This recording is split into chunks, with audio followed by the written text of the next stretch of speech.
Well, hello, MGTOW. Welcome back. Today, I have somewhat of a serious topic. I'm gonna actually read on part of an article here that I found online. I very rarely read articles, but I was very interested in this topic, and I wanted to share with you what I think about uh, this particular subject. And so, women in solitary confinement, right? And the title of this article is Still Worse Than Second Class.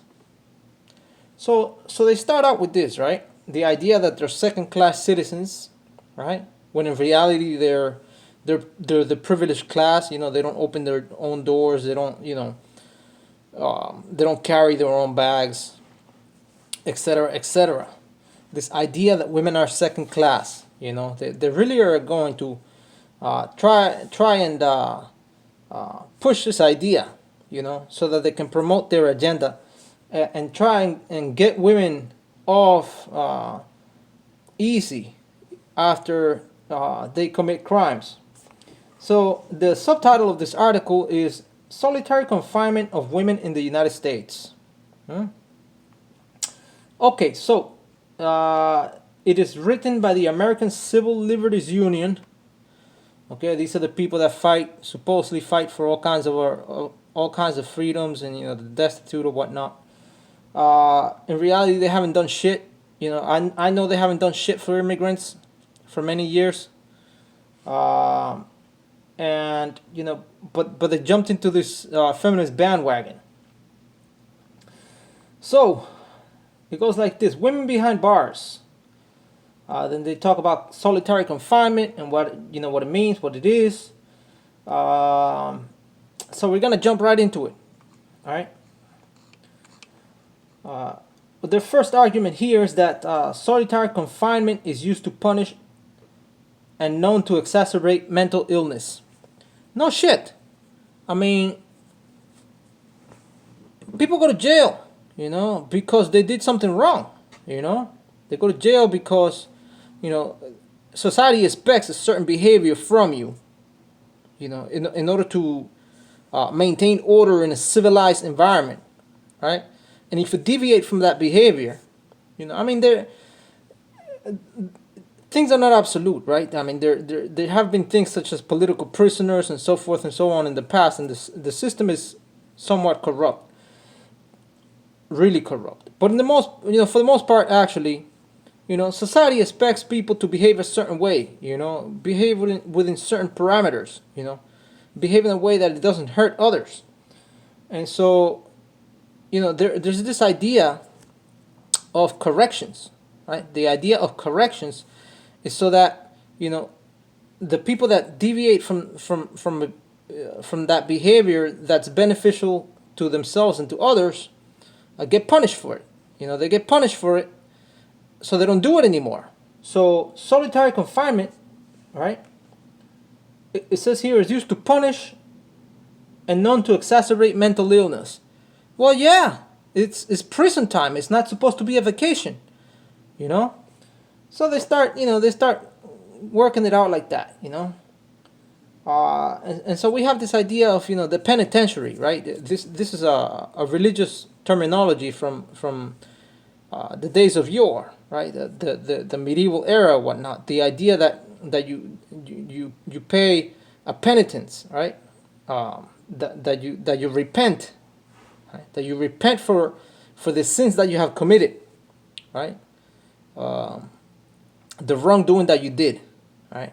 So the idea behind incarcerating people is that they're going to go in there and it's gonna be bad. It's not gonna be pleasant, and so they will have a chance to think about what they did outside in civilization, society, right?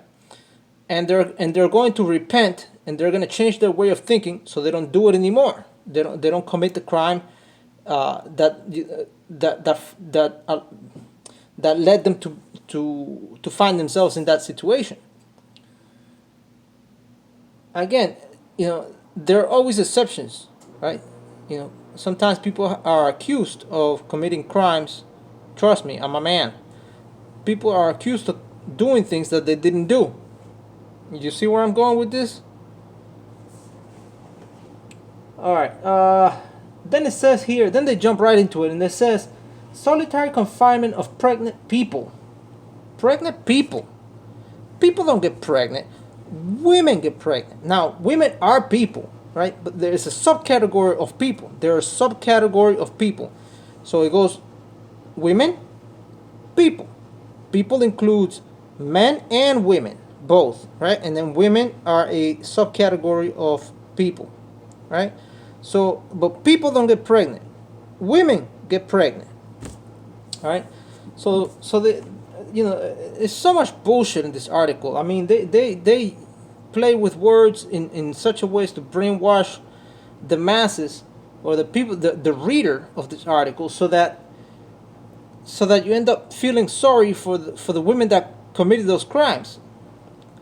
And nowhere here is this idea that, hey, they did something wrong, and a lot of times women get an easy pass. By the time a woman goes to jail in the United States, I mean, she had to be really, really bad. This country, the way they do law here, right? First time you go to court, they'll give you a slap on the wrist. The second time, they give you a spanking, metaphorically speaking, right? And the third time, they throw you in, they give you a taste of what it's like. And if you keep on doing it, they have no choice, And so these courts are really, really busy, But they have to keep building prisons because people are going nuts, especially women are going nuts. So more women, says here too, that more women have been incarcerated, now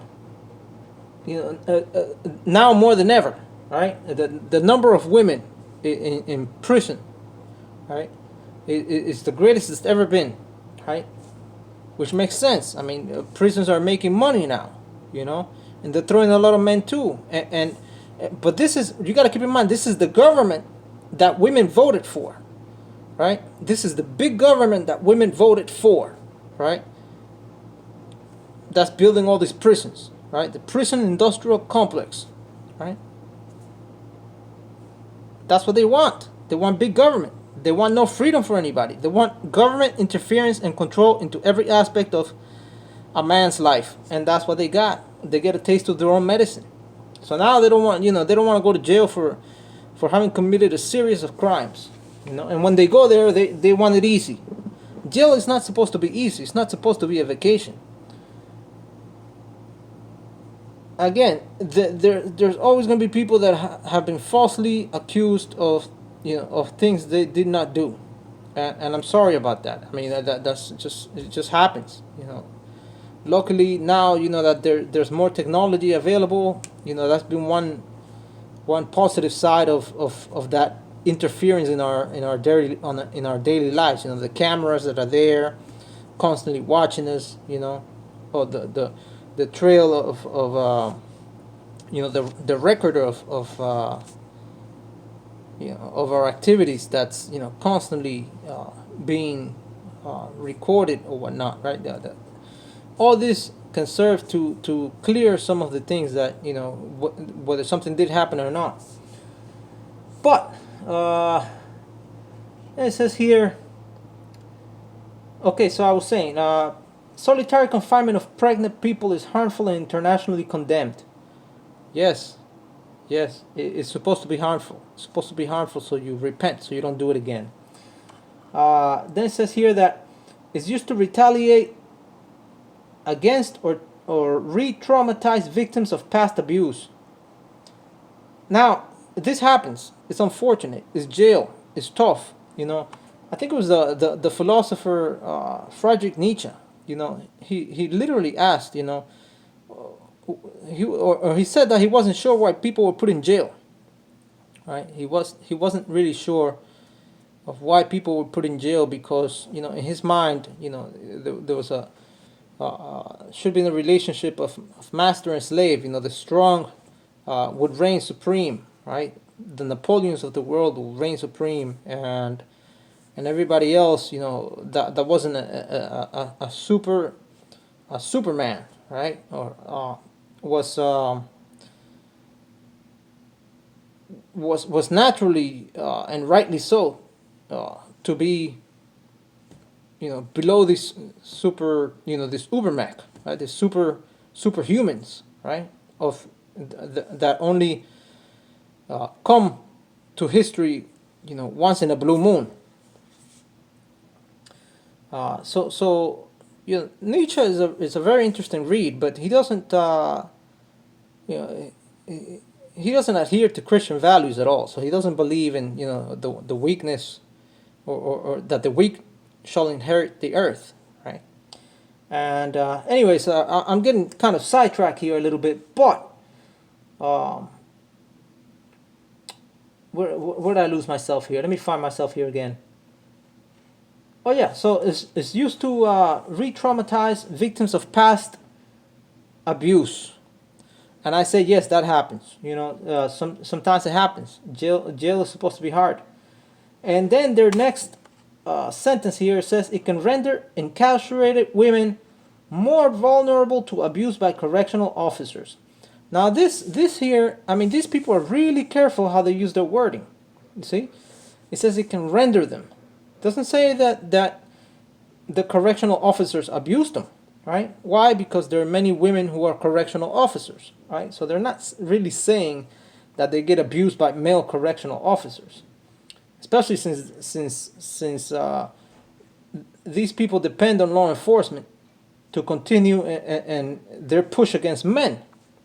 See, so they're not really gonna, and they're pushed to move other agendas forward.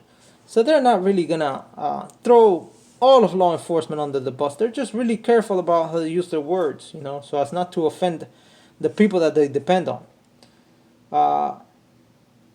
Then they say, well, solitary confinement jeopardizes the parent-child relationship, harming children. And nowhere in this is mention of a man. You see, nowhere, they don't mention the husband anywhere. They don't mention a fatherly figure anywhere. All they say is parent-child relationship. In other words, if the woman goes to jail, right, it's gonna hurt the kid. See what I'm saying? That's what they're going with this. They don't say, well, the kid can stay with a grandparent or with the father. Where's the father? Where's the father? And why is the mother going to jail, right? If she's so perfect, if women are so great and perfect, why do they go to jail? Why are there so many of them going to jail? Oh, it's because of the patriarchy. The patriarchy, right? It's because there's a social structure that puts them at a disadvantage, right? Drives them into poverty, this and that and the other. But it's all bullshit. The reality is that they're living off of us. They're privileged citizens. So, the parent-child relationship. Let me ask you this, MGTOW. Do you think having kids is an excuse to commit crimes? I don't think so, right? And you don't think so either. So this idea that if you have a kid, you shouldn't be thrown in jail, I mean, it's just stupid. You commit a crime here, or a series of crimes, in the case of most women, right, that don't get thrown in jail unless they did something horrendous, right? You gotta be thrown in jail, and if it hurts you, it hurts you. That's what it's for. Jail is not supposed to be a vacation. It's not supposed to be pleasant and comfortable, excuse me. It's supposed to be harsh. So you don't think of going back. So you don't do what you did before. Next thing, they go and talk about women in solitary confinement, and they talk about how it affects women negatively more than men because they tend to be more social.